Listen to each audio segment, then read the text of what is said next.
Well, it's really important, I think, for this, if it gets broad adoption, if we really think the crypto world's going to be part of the future, it needs to come inside a public policy envelope. That means we need to guard against illicit activity, and yes, we need to protect investors. The crypto exchanges, big exchanges like Coinbase, need to really come within either SEC or the CFTC, the agency I once was honored to chair, inside of something to protect investors. Do we need to regulate blockchain? Because we don't normally regulate computer programs. We don't regulate JavaScript. David, I couldn't agree with you more. We should be technology neutral to promote innovation, but still in being technology neutral, I'm agreeing, not regulate the blockchain technology, but just ensure that its application, like cryptocurrency, investors are still protected.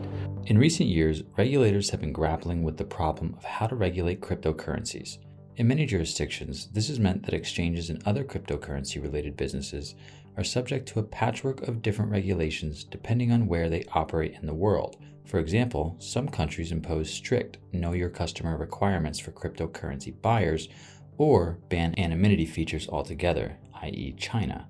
Other countries take a more hands-off approach by not regulating crypto at all, i.e. Japan. Recently though, there's been an increasing interest in stablecoins as a potential solution to these regulatory problems because they are backed by fiat currency reserves and can be exchanged one-to-one without any restrictions or government interference. For the first time, we are starting to see stablecoins as potential fixes for our current financial woes. What would happen if every country had its own currency? It sounds like a novel idea, but in reality, it is more than just impractical. It could be catastrophic.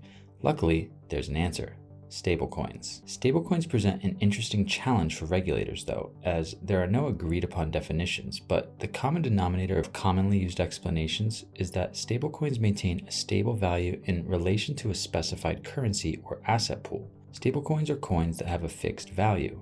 There is no such thing as fluctuating prices with these types of cryptocurrencies, and they can be used to make transactions in places where other currencies cannot. Cryptocurrencies are difficult to define because they represent a variety of economic instruments with significant differences in legal, technical, and functional design.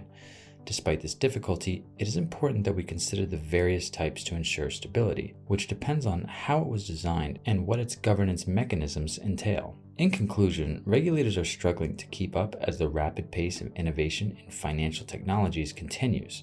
The question is, will stablecoins be leading us into a new economic revolution or driving us off a cliff? As mass adoption for these cryptocurrencies looms on the horizon and regulators struggle to adapt, it's only going to get more complicated from here. Stablecoins present some unique dilemmas that we may not have seen before with other types of currency because they can act like both currencies and commodities all at once. This means there might be new ways for people who invest in this type of crypto asset to avoid taxes, but also pile up penalties if they don't report them properly. It's important that any regulations put into place keep this potential scenario in mind to ensure rules are not too restrictive or burdensome for those who want access to alternative methods of payments like stablecoins.